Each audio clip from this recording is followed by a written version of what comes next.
우리 다 함께 사랑 인사 나누도록 하겠습니다.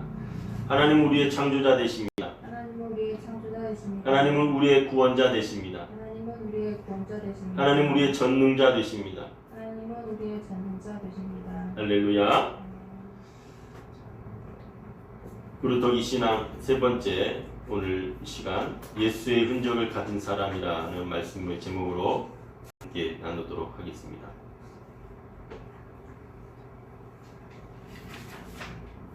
우리가 예수의 흔적을 가진 사람들 전에 이제 우리가 이 그루터기 신앙 제 시간으로 우리가 이사야 6장의 말씀을 나누었고 우리가 출애굽기 2장의 말씀을 나누었습니다. 하나님께서 시대마다 하나님의 사람들을 통하여서 말씀을 전하시고 또 그 가운데서 구원의 역사를 이루시는 것을 우리가 보게 되어집니다. 지금 우리가 살아가는 시대에 하나님의 그 구원의 역사는요 쉬지 않고 이어져 오고 있습니다. 사도행전은 특히 성령의 역사를 기록한 책입니다. 성령의 역사가 끝이 났다고 허무맹랑한 이야기를 펼치는 자들도 있습니다. 그들은 신학자도 아니요 목회자도 아닌 것이죠. 살아계신 하나님의 성령의 역사를 목도한다면 그런 말을 할 수가 없는 것입니다.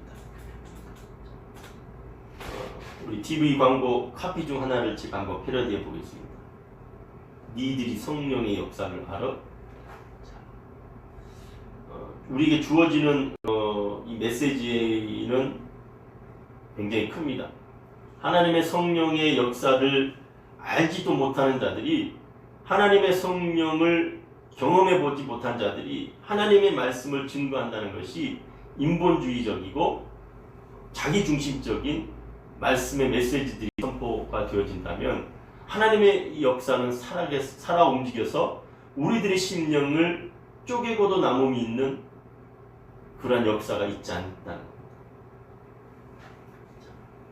겁니다. 우리가 바라본 오늘 이 사도행전에 기록된 11장의 이 말씀은요 예수의 흔적을 경험한 자들의 이야기들입니다. 오늘 말씀의 제목을 보면 예수의 흔적을 가진 자들이라고 기록이 되어 있습니다. 7장을 보면요 우리 한번 잠깐 7장을 보겠습니다. 7장을 보면 스데반 집사라는 사람이 등장합니다. 이 스데반 집사가 하나님의 성령에 감동이 되어서 복음을 증거할 때에 예수님께서 십자가에 달려 죽으시고 부활하심의 사건을 목도하던 이들이 증인이죠. 그들이 증인이고 내가 곧 증인이죠. 자, 그들이 증인된 그들 중에 예수님의 제자인 이 스데반 집사님이 말씀을 전하다가 순교한 사건이 일어납니다. 그리고 8장에 누가 등장하느냐? 사울이라는 인물이 등장합니다. 그는 예수를 만나본 적이 없습니다. 그는 예수에 대해서 들어보기만 했습니다. 그랬던 그가요 하나님의 계획하심, 창세 전에 계획하셨던 하나님의 놀라운 일들을 이 사울이라는 인물을 통해서 역사하시는데요 철저하게 그가 예수를 믿는 자들을 핍박하는 자들로 섰다가 살아계신 하나님의 성령을 경험함으로 그가 예수를 핍박하는 자들을 잡아서 공회에 넘기는 그 일을 했다면 이제는 예수를 증거하는 자로 그가 탈바꿈하게 된 것을 보게 되어집니다. 이스라엘 가운데 예수의 죽음과 부활은요 온 세상에 전파가 됐습니다. 단순히 그 지역만 있었던 일들이 아니라 예수님께서 이스라엘 공생의 3년 반 동안 온 이스라엘 전에서 복음을 전했잖아요. 그 예수가 죽었다더라. 그런데 죽었던 그 예수가 부활하였다. 이 이야기가 온 세상에 전파가 되어졌다는 겁니다. 자, 8장 2절을 보면 8장 1절에 그날에라고 기록이 되어졌습니다. 그날에 무슨 날일까요?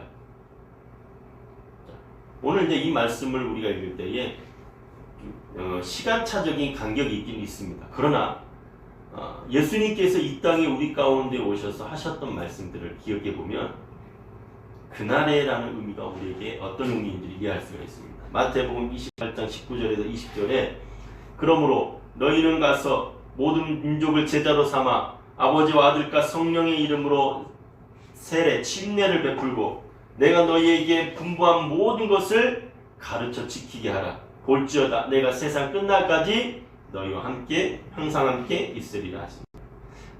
예수님께서 예수님의 제자들에게 말씀하셨던 마지막 명령, 우리가 The Great Commission이라고 해서 마지막 그 대명령이 있습니다. 그 뭐예요?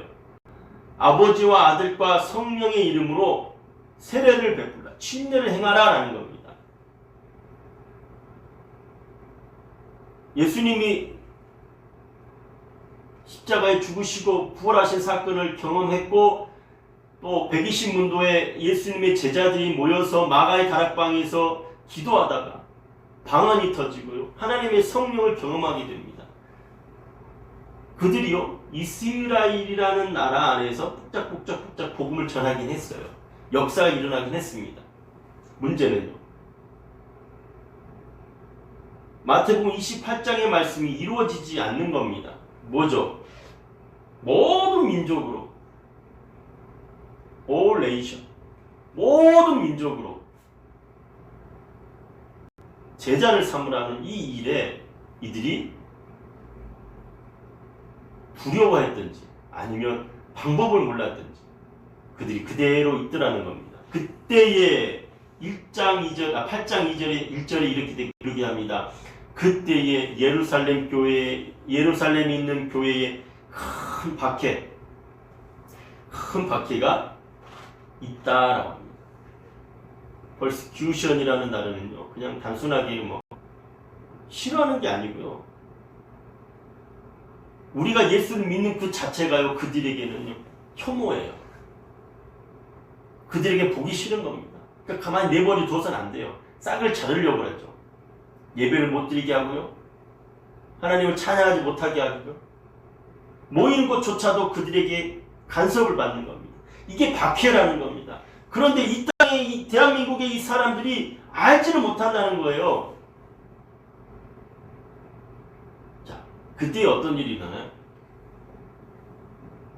8장 1절 하반절에 뭐라고 하냐면 사도 외에는 다 유대와 사마리아와 모든 땅으로 흩어지니라. 다 흩어졌다는 겁니다. 사도들 외에는요, 다 흩어졌대요. 사도들은 예루살렘에 남아있고 다른 모든 사람들, 하나님의 은혜를 경험했던 모든 사람들이요, 싹 흩어졌다는 거예요. 이스라엘 땅에 흩어졌다는 게 아니라 이스라엘 땅을 넘어서 주변으로 다 나갔다는 겁니다. 근데 중요한 포인트는 흩어졌다라는 거예요. 자, 그리고 8장 4절에 넘어가서 누가 나오냐면 빌립 집사님이 나옵니다. 빌립 집사님이요, 사마리아 성에 내려가서 그리스도를 백성에게 전했다라는 겁니다. 사마리아는 어떤 지역입니까? 예수님 당시에도 천시받았던 곳입니다. 왜 그럴까요? 북이스라엘이 하나님으로부터 징계를 받고 그 지역은요, 이제 혼혈 민족이 되는 겁니다. 아수르가 어떤 정책을 폈어요? 혼혈 정책을 써버린 겁니다. 이스라엘이라는 이 민족의 뿌리를 없애버리려고 한 겁니다. 이 민족 말살 정책을 썼는데, 그럼에도 불구하고 그들이 이스라엘이라는 동족의식을 갖고 있으면서 그들은 외톨이된 인생을 산 겁니다. 그때에 예수님께서 사마리아에 가셔서 복음을 증거하시고 그 가운데 복음의 씨앗이 떨어지고 그 가운데 하나님의 역사가 일어난 일이 지금 기록이 되어 있지 않습니까? 중풍병 8장 7절에 더러운 귀신들이 떠나가고요, 많은 중풍병자와 못 걷는 사람들이 일어납니다. 자, 그리고요. 14절에 보면 예루살렘에 있는 사도들이 사마리아도 하나님의 말씀을 받았다함을 듣고 베드로와 요한을 보내매 성령 받기를 기도했다는 겁니다. 그리고 안수함에 성령을 받았다라고 합니다. 하나님의 성령의 역사가요 어떤 일들 행하게 하십니까? 흩어지게 한다는 거예요. 흩어지게. 베드로가 이제 이 주님 앞에 나갔을 때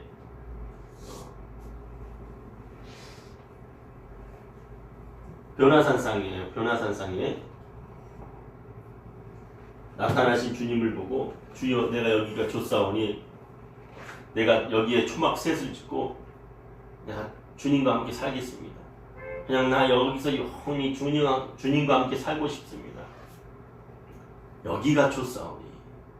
근데 주님은 우리에게 말씀하시기를 예수의 흔적을 가진 자들에게 있어서 우리에게 주시는 명령이 뭐냐면 복음을 증거하는 겁니다. 예수의 흔적을 이 세상 가운데 또 나타내 보이시기를 원한다는 거죠.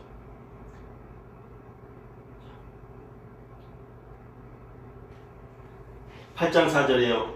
흩어진 사람들이라고 기록이 되어지는데요. 이 흩어진 사람들은 자신들이 자발적으로 갔다라 이게 아니에요. 오늘 본문 말씀을 영어 성경 NIV에 보면 뭐라고 되어 있냐면 자 수동태 완료형 수동태로 되어 있어요. 자기는 가기 싫은데 성령이 우리를 가게 하셨다라는 겁니다.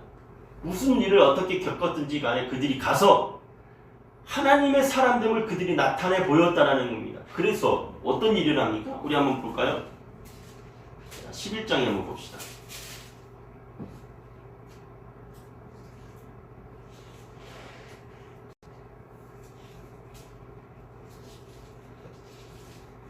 (11장) 26절에 보면 자, 여기는요 안디옥이라는 곳은 BCD 안디옥이 있고 수리아 안디옥이 있습니다.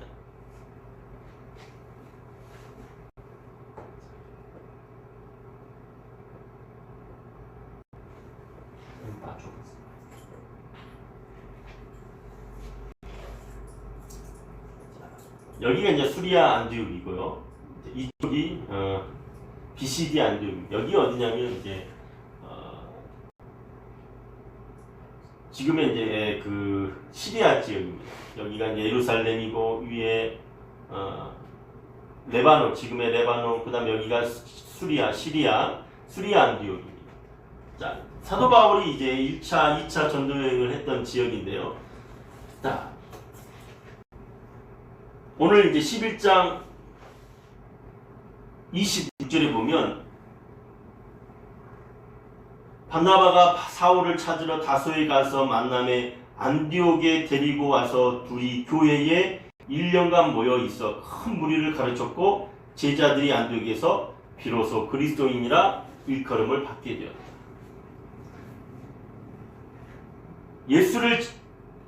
예수를 믿는다라는 것 때문에 잡아서 가두고 죽이는 데 앞장섰던 이 사울이요. 빛이 오신 예수님을 만난 이후에 그가요 길리기아 다소에서 하나님과의 깊은 교제의 시간을 갖습니다. 그리고 그가 그리스도의 제자로서의 새로운 삶을 살아가는 곳이 어디냐? 자, 이 이제 길리기아 다소에서 여기가 다소입니다. 여기가 길리기아 다소인데요. 이쪽이 안디옥입니다. 자, 안디옥으로 와서 바나바와 함께 이 안디옥 교회에 사람들을 훈련시킵니다. 근데 어떤 일이 일어나느냐?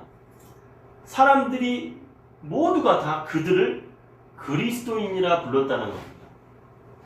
조선시대에 예수가 이 땅에 들어오자 많은 사람들이 핍박하는 말 가운데 우리말 중에 예수쟁이라는 말이 있습니다.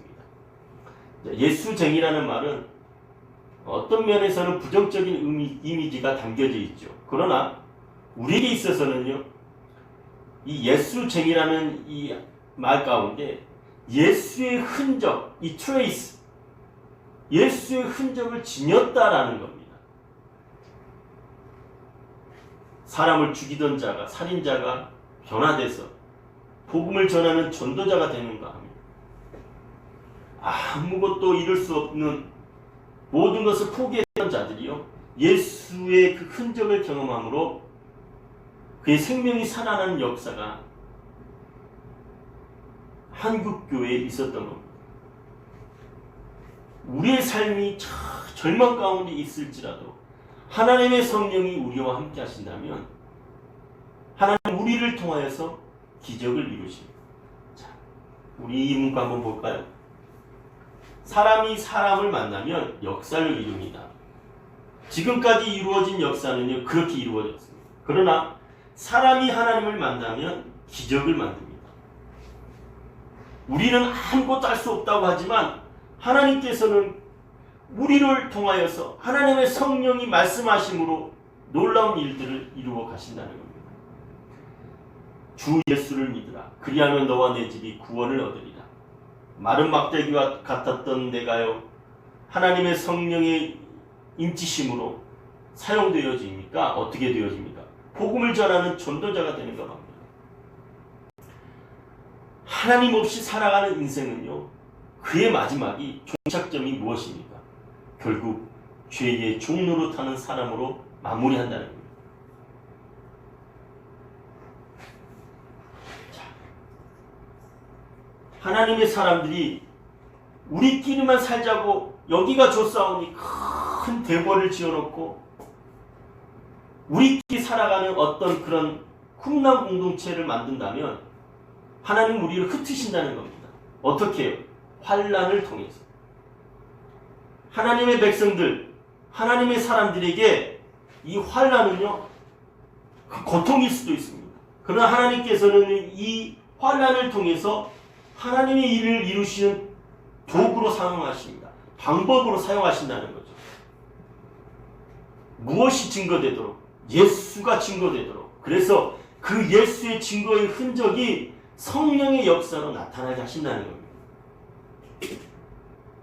우리가 생각해 볼 때, 왜 하나님 우리 땅 가운데 코로나가 일어났습니까?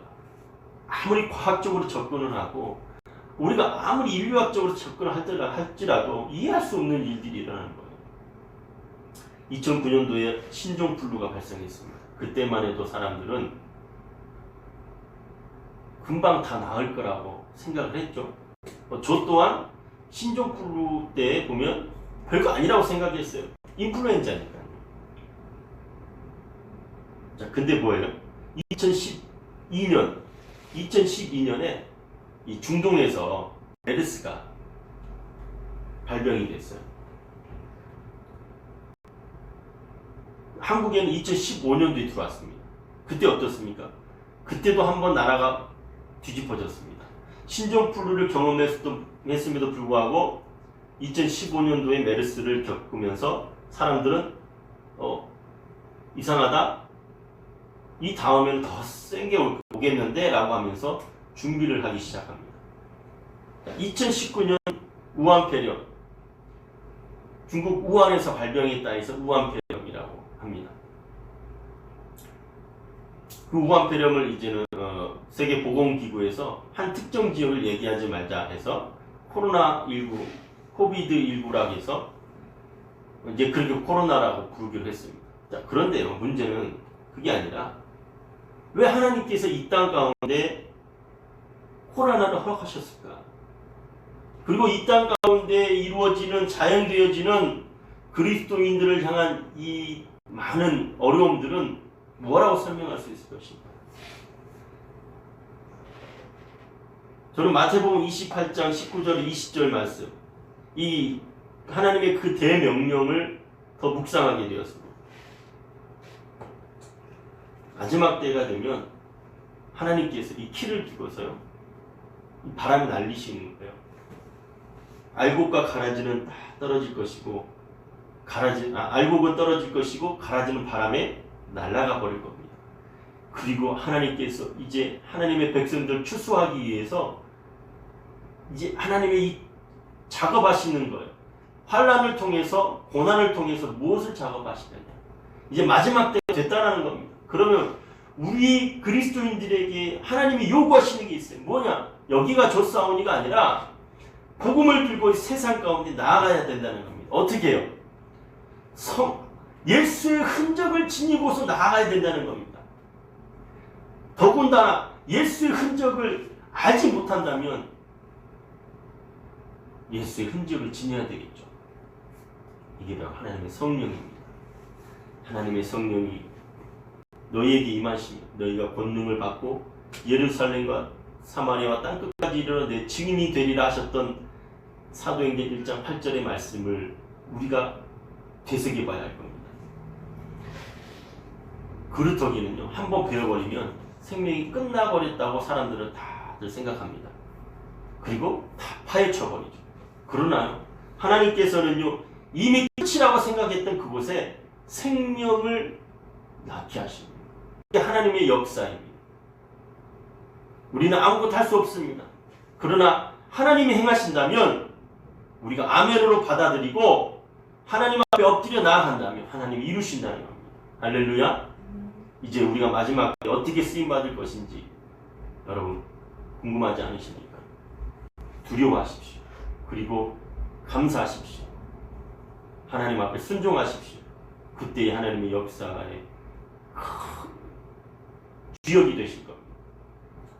오늘요, 예수님의 제자들은요, 예수님이 말씀하셨던 그 많은 이야기들을 잊어버리고 있었던 겁니다. 물론 그 안에서 전하고 있었죠. 하나님은 하나님의 백성들을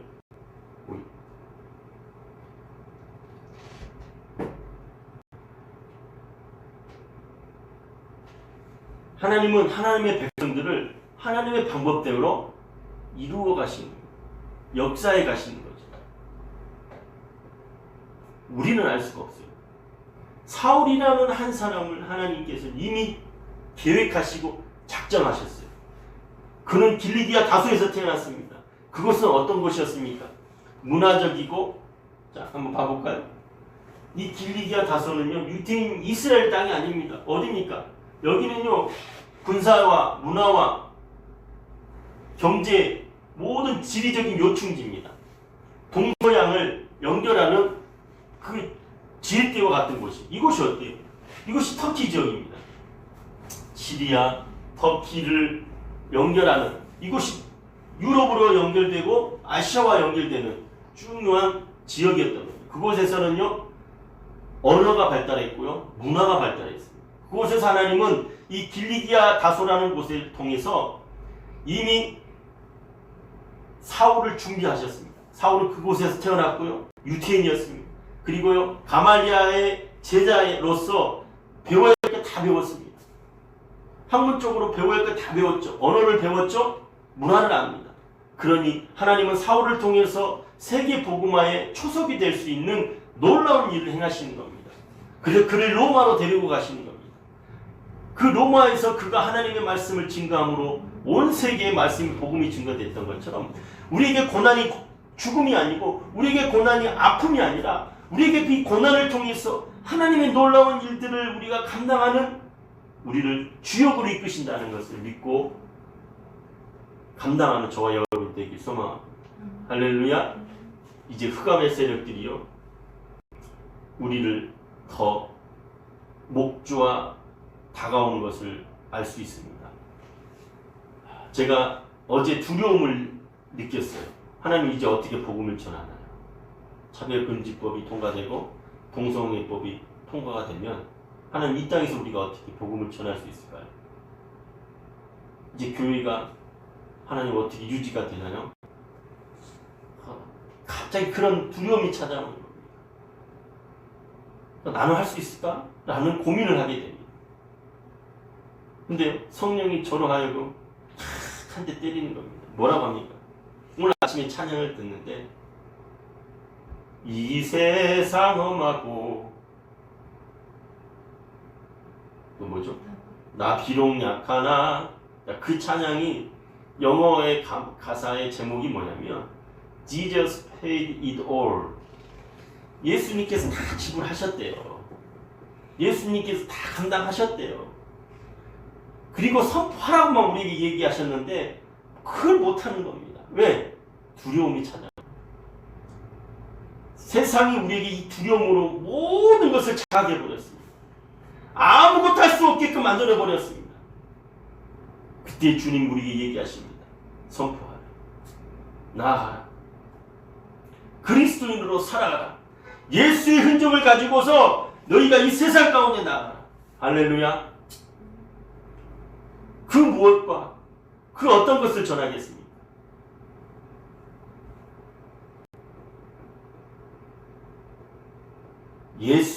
예수만이, 예수의 이름만이 우리를 죄에서 자유케 하심을 믿고 선포하길 바랍니다. 귀신들은요, 예수의 이름에 옛자만 나와도 두려워 벌벌 떱니다. 그러나 사람들은 깨닫지 못합니다.